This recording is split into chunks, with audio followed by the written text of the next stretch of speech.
The moon has always been a silent witness, a constant companion, a ghostly eye in Earth's sky, the first step in our journey to the stars.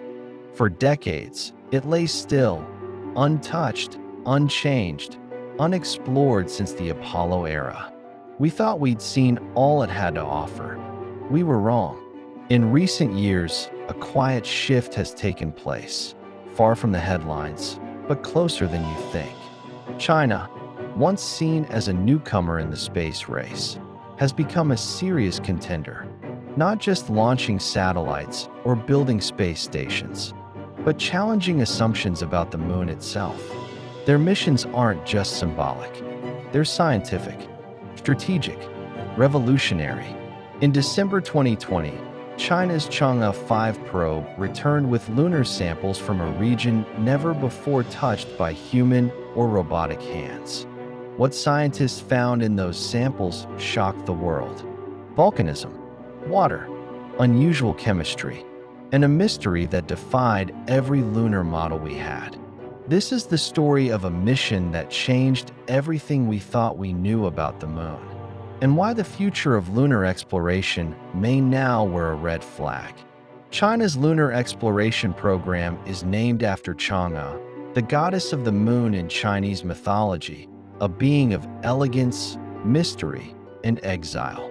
Fitting. The Chang'e missions began in 2007, largely unnoticed by the Western world. But behind the scenes, China was building something powerful, a systematic approach to moon exploration. They launched orbiters, then landers, then rovers. Step by step, no fanfare, no rush. In 2013, Chang'e 3 placed the U-2 Jade Rabbit rover on the moon, the first soft landing since 1976. In 2019, Chang'e 4 became the first spacecraft in history to land on the moon's far side, something no country had ever accomplished. These weren't symbolic missions.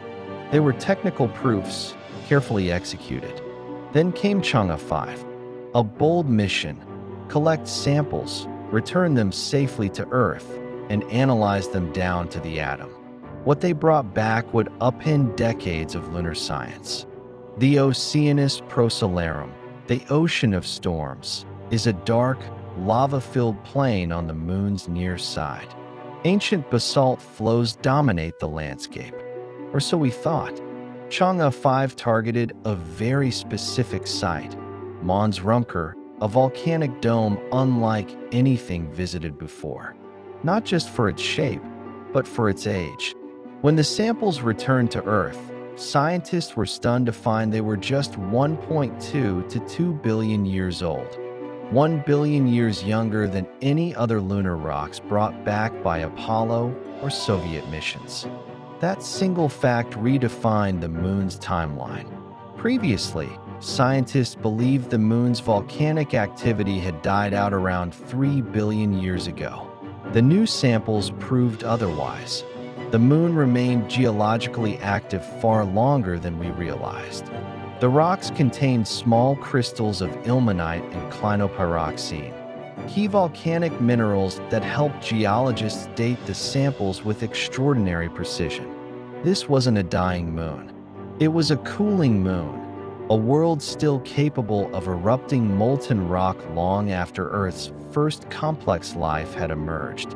A billion-year error in our timeline, and with it, the realization that we barely understand the moon's thermal evolution. Here's where the mystery deepens. If the moon had active volcanism a billion years later than expected, then something had to be keeping its insides warm. The usual suspect? KREP, a mix of radioactive elements like potassium, rare earths, and phosphorus, which release heat as they decay. These materials were common in some Apollo samples, but the Chang'e 5 site showed very low concentrations of KREP. That meant the moon stayed hot without the materials we thought were essential for heating it. This left planetary scientists scrambling for new models. Was there another heat source? Could the moon have pockets of internal convection? Or had we misunderstood the role of insulation in lunar geology all along? Suddenly, the moon, long thought to be geologically dead, became an active puzzle, and one we still haven't solved. Then came another surprise, one that sparked immediate interest for future colonists and space agencies alike. Water, not pools or lakes, but molecules. Hydroxyl, OH, bonded to minerals in the lunar soil, found where sunlight shines, in places long assumed bone dry. Previous missions had hinted at water near the moon's poles, hidden in permanently shadowed craters. But Chang'e 5 discovered that even surface soils and sunlit areas contain traces of hydration. How did it get there?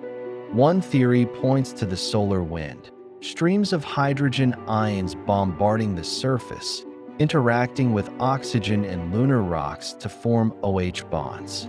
Another possibility? Ancient volcanic outgassing, with hydrogen-rich materials trapped beneath the surface. The discovery is critical. Hydroxyl-bearing minerals could be mined for drinking water or split into hydrogen and oxygen, fueling life support systems and rocket engines. Suddenly, China's discovery wasn't just geological. It was strategic. The moon might not just be a destination. It could be a refueling station. China's space agency, CNSA, isn't hiding its ambitions. With Chang'e 6, 7, and 8 already in development, the next decade will see robotic miners, resource prospectors, and infrastructure testbeds landing across the moon. The eventual goal? The International Lunar Research Station, a permanent, automated outpost near the moon's south pole, rich in ice and solar energy. But behind the science lies a strategic shift. China, along with partners like Russia, is laying claim, not legally, but technologically, to the moon's key resources and terrain. They're testing 3D printing with lunar regolith, exploring nuclear energy for deep space power, planning long-duration missions, possibly with astronauts, by the 2030s. It's no longer about who gets to the moon. It's about who stays. And who controls the moon's most valuable resource? Not gold or minerals, but access. Access to power, to fuel, to deep space. China's lunar discoveries haven't gone unnoticed. The United States has accelerated its own return to the moon through the Artemis program, with planned landings, a lunar gateway, and a permanent base camp. Private companies, SpaceX, Blue Origin, Astrobotic, are racing to build landers and supply chains. Europe, India, and Japan are joining the fray, all eyes on the moon's south pole, where water ice could be the key to everything. But with no unified lunar treaty governing ownership or resource use, a dangerous question emerges. Who decides what happens on the moon? Could we see a new Cold War in space, driven not by ideology, but by access to the moon's strategic terrain? Or will international cooperation, perhaps through frameworks like the Artemis Accords, prevail? One thing is certain. Thanks to China's recent discoveries, the moon is no longer just a celestial object. It's a strategic asset. For decades, we looked at the moon as something finished, a dead world, a conquered world, a place we had already been. But in the shadows of Mons Runker, in the chemistry of volcanic rock, in the silent return of 1.7 kilograms of dust and stone, we found a new truth. The moon is still speaking, still evolving, still holding secrets. China listened, and what it heard shocked us all. Volcanoes that erupted long after Earth's dinosaurs appeared. Water where we thought there was none. A heat source we don't understand. It's not just about discovery anymore. It's about destiny. The moon is calling again. And this time, it's not waiting for us.